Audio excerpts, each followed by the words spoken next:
In our lives, that we say accept our thanks in the name of Jesus. Lord and my Savior, we come again even today to to come and receive from above. Daddy, I pray, oh Lord, that you speak to us in the name of Jesus. I surrender myself, oh Lord, that you use me to speak to your people. They will not hear me, but they will hear you through me in the name of Jesus. I cover each and every one with the blood of Jesus.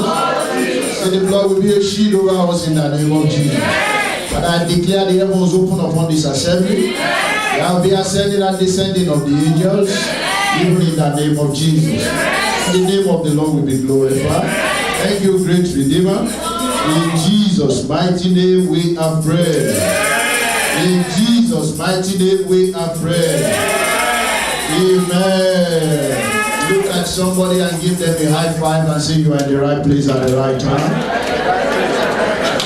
I'm glad to see each and every one of you be seated in the presence of the Almighty God this morning. I'm glad to see each and every one of you this morning. And I want to say sincerely that I miss you guys. I miss you too. I was in Seattle, Washington last week to minister the Word of God. And I thank God that God Himself moved even in the midst of His people. And one thing that I always realize when I'm not home is that there's nowhere like home. There's no church like Christ Road. I miss each and every one of you dearly. And I pray that God will continue to keep us together in the name of Jesus. This morning I want to go quickly into a few things. We have some few things to do this morning. And one is going to flow to another. If you notice, we have a little changes in our program. By popular demand, the men and the women, they've been talking about having a joint meeting to talk about relationship, especially as it relates to marriage. And we are going to do that today after the service. But when I say after the service, it's going to actually be a continuation of this message. While this message is going on, if you have questions, you might want to begin to write them down. Because we are going to go into the session of question and answer. And at that point, the service is going to end, and the people that want to leave, they can leave. And the people that want to continue into the question and answer session can stay. And that will be the meeting. Praise the Lord. Hallelujah. And I want to let us know that this message is not only for people that are married, it's also a lesson for people that are yet to marry.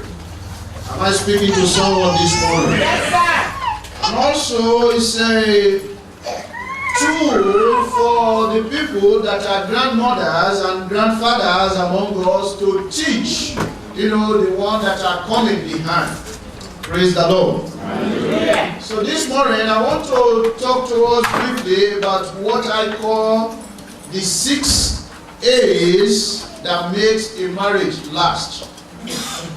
The 6 A's that makes a marriage last. When I was in secondary school,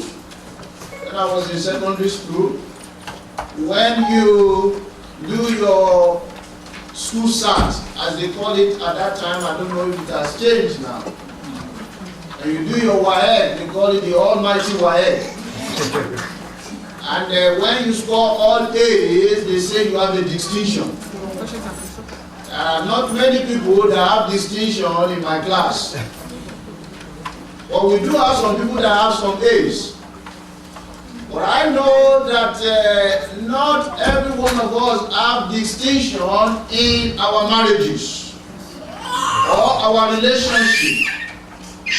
But the good thing in this morning is that there is room for improvement. Amen. I said there is room for improvement. Amen. So I want to talk to us very briefly about 6 A's that can make our marriage to be distinct. that can make our marriage to last forever and can make our marriage to at least come close to bed of roses. Amen. Praise the Lord. Amen. This morning I want to, let each and every one of you know a disclaimer that my marriage also, we are getting there. We are not there yet.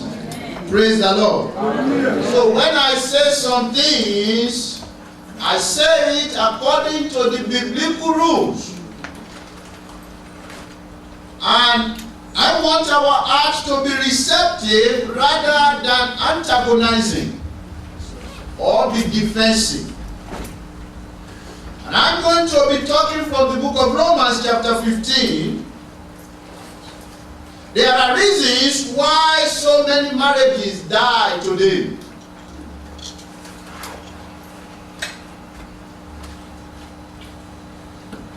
There are some ingredients that you and I can put in our marriages that can glue our marriage together and will give each and every one of us love that lasts a lifetime.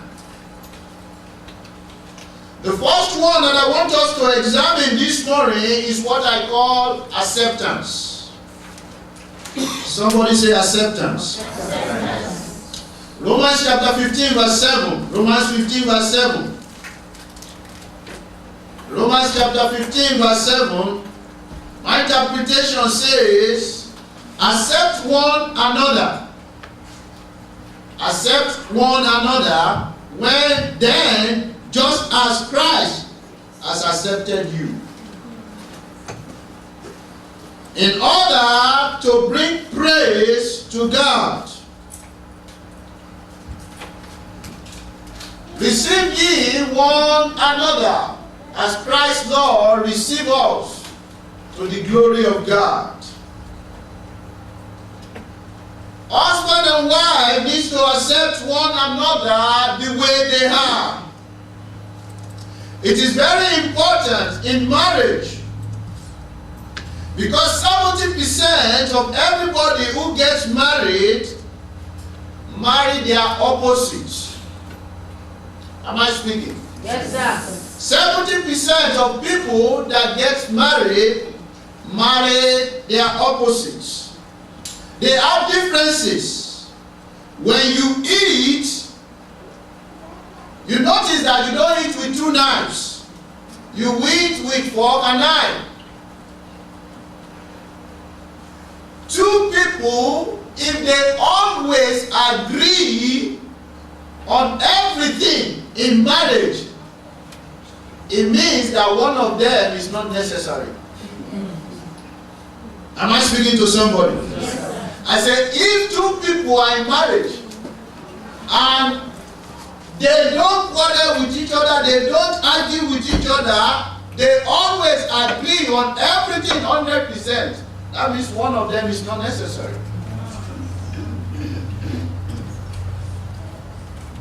You need to have some diversity. You can't agree on everything.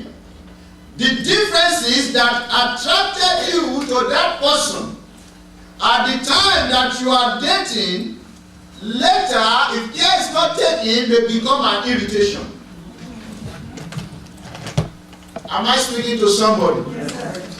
If you have to live with that person 24/7, if care is not taken, you see, they say opposite attracts. But that opposite, if care is not taken, will become an irritation.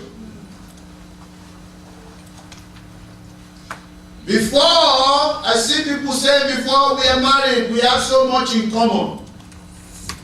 And now we are married, we have nothing in common. Am I speaking to somebody?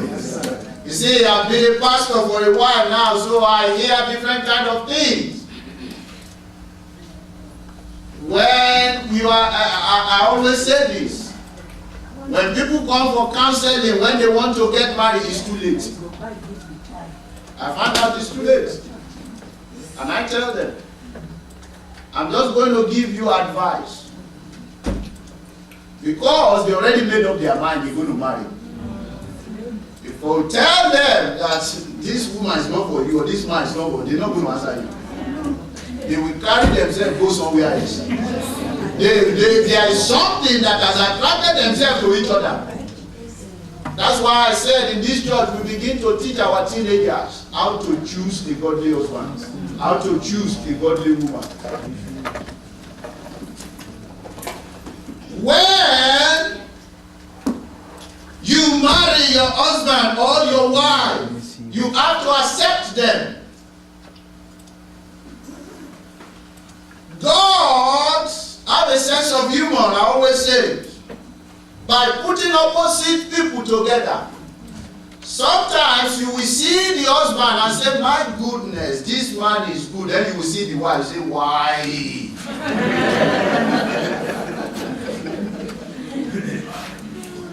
Or you will see the woman and she will be so loving, and you will see the husband and you say, God, why did you do this? But God knows what he's doing. Am I speaking to somebody? I say, am I speaking to somebody this morning? You see, in the journey of life, I can almost guarantee you that one person in a marriage will probably be an early riser, and the other person like to sleep late.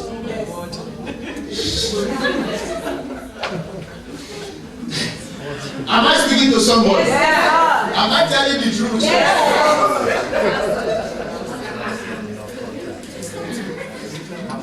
One person is expressive, like to express him or herself, but the other person just a dude. Am I speaking to somebody? One loves to spend money. The other wants to hold tight. Oh, I like the sense of humor of God. God is just so great.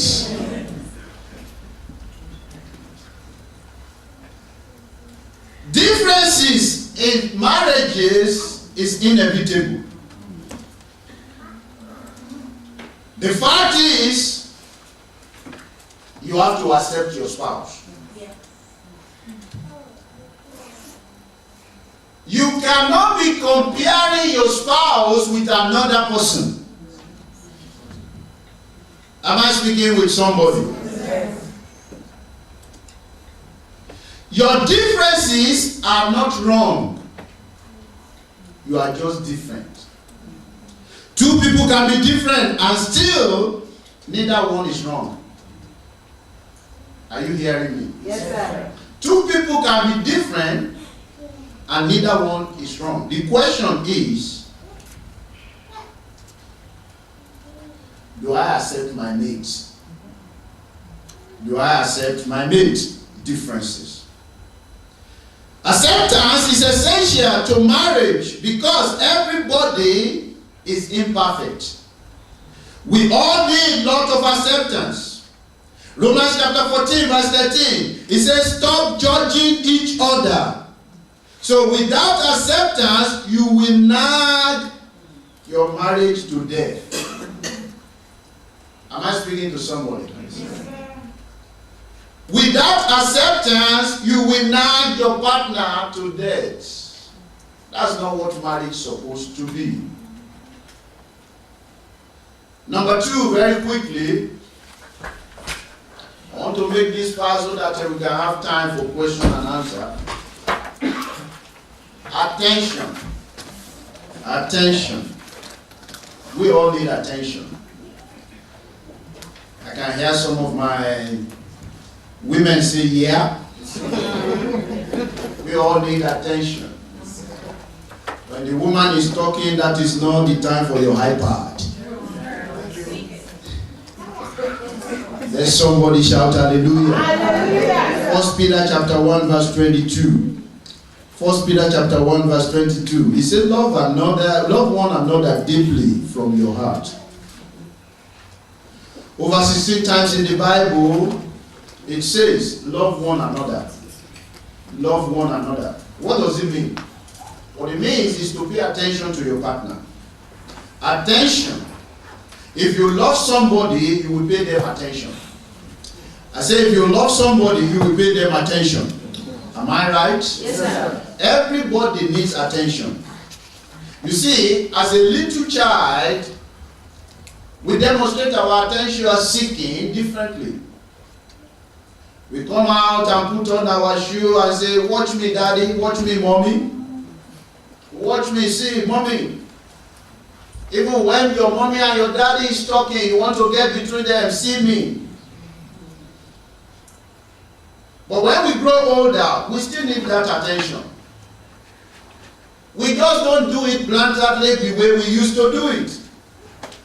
We say to the world, watch me. The way we dress. The way we carry ourselves. When your hair is bushy more than the other person, you want to show you are making a statement.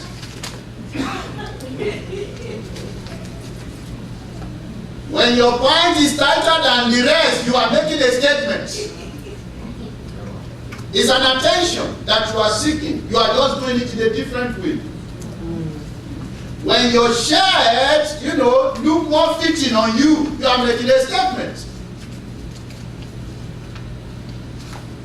You put on makeup in the morning. If nobody is looking at you, why are you putting on a makeup? If you know that you don't want anybody to look at you, as a matter of fact, making up and not making up, it comes to the same thing. Because even if you don't make it up and people start looking at you and say, what's wrong with that? There are some things you don't know that people notice about you. So when you go out from your house in a day, you are making a statement. So we need to understand that human beings need attention. Human being needs attention. Your partner needs attention. I don't know how many of you remember how much attention you give to your mates when you are dating. Some people are remembering now. If she doesn't call or he doesn't call in a few minutes, praise the Lord. Hallelujah. When you go to the park, you know who are single and who are married. Correct.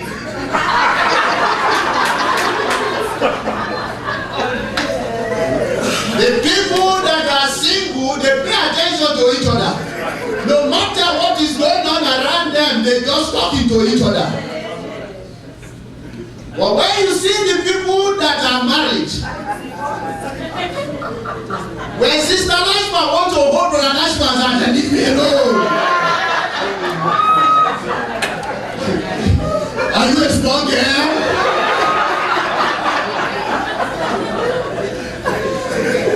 You know we are outside. I know they are outside. She needs attention. Let somebody shout hallelujah.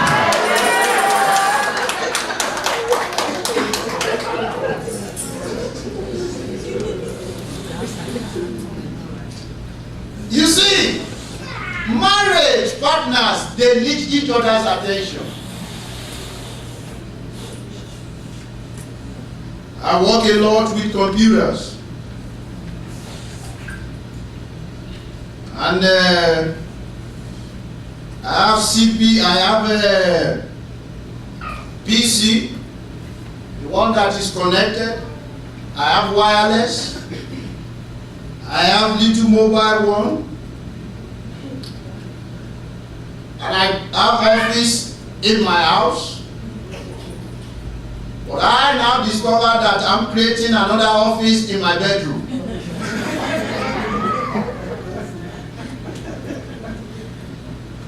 By the time I sit, and let's start out with reading the scripture. But by the time you look, maybe I'm reading the news. And when my wife begins to talk, yes. Did you hear what I said? But the moment you say you are going to marry your laptop, then I put it down.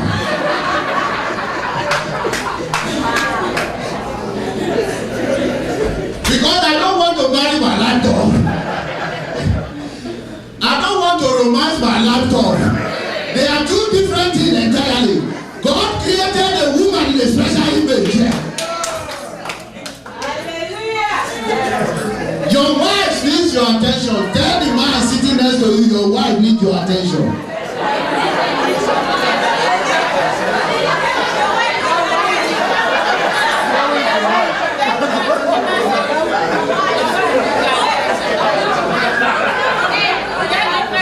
Let somebody shout hallelujah. 1 Peter chapter 3 verse 7. 1 Peter chapter 3 verse 7. He said, husband, be considerate of your wife.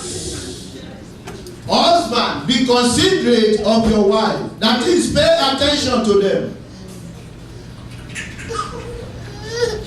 You see, a national poll was taken on how well do you know your mate. The fact is, wives know their husband a lot better than husband knows their wife. Amen. Praise the Lord. Hallelujah. So I'm imploring our men this morning, please pay attention to your wife. Paying attention pays off. Acceptance and attention are two ingredients. We need to accept one another, that's number one. We need to love one another deeply from the heart. That's number two. Number three this morning is adjustment. Adjustment. Somebody say adjustment. Adjustment. We need to adjust to each other. Ephesians chapter 5 verse 21. Ephesians chapter 5 verse 21. It says submit to one another out of reference to Christ. Submit to one another out of reference to Christ. That means there is a mutual adjustment. The problem with marriage today is nobody wants to move. I'm stuck in my ways. You are stuck in your ways. There is no middle ground. And by the time you know it, there is a problem. Mutual adjusting.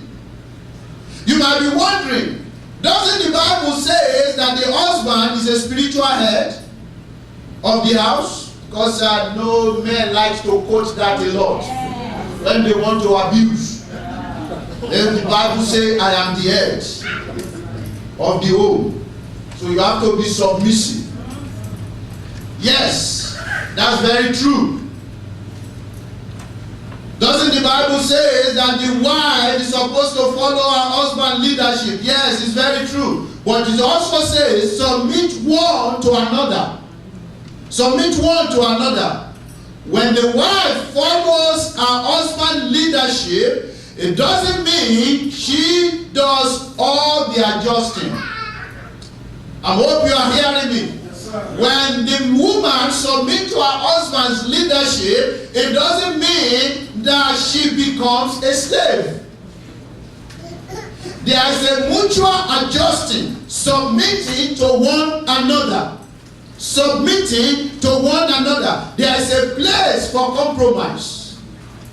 You both need to give in something. The problem is we get so busy trying to change our mates that we don't have time to look at what we need to change ourselves. Am I speaking to somebody? What happens is we say things like this. Oh, after we are married, it will change. Number one problem. Don't go there in the first instance. Oh, after we don't worry about that. After we marry, I will change you. I'm a woman, I will change you. You are playing with fire. Am I speaking to somebody? After we are married, I will change him. Then, when we get married, we enter into a fire. You begin to bombard him with everything that he needs to change in his life. Then when they resent it, you say with wonder, why aren't you cooperating? Don't you know this is for your own good? But the problem is the foundation is already spoiled before.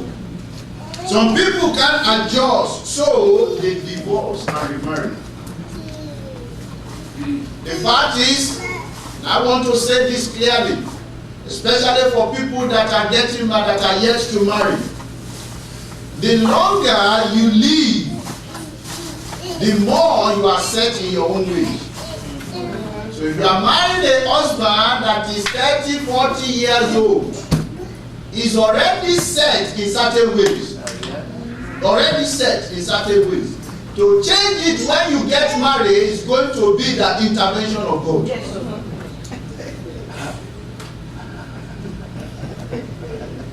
And the marriage counselor was saying something before, to us when we were, back there in Maryland.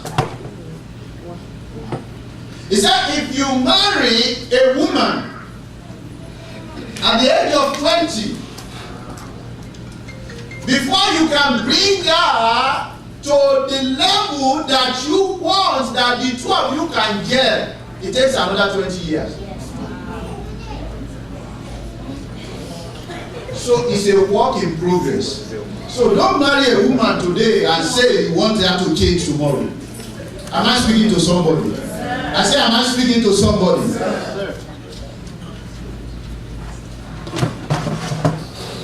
You see, Better Homes and Gardens did a survey in 1979 of 300 marriages in the United States and asked, why do marriages fail?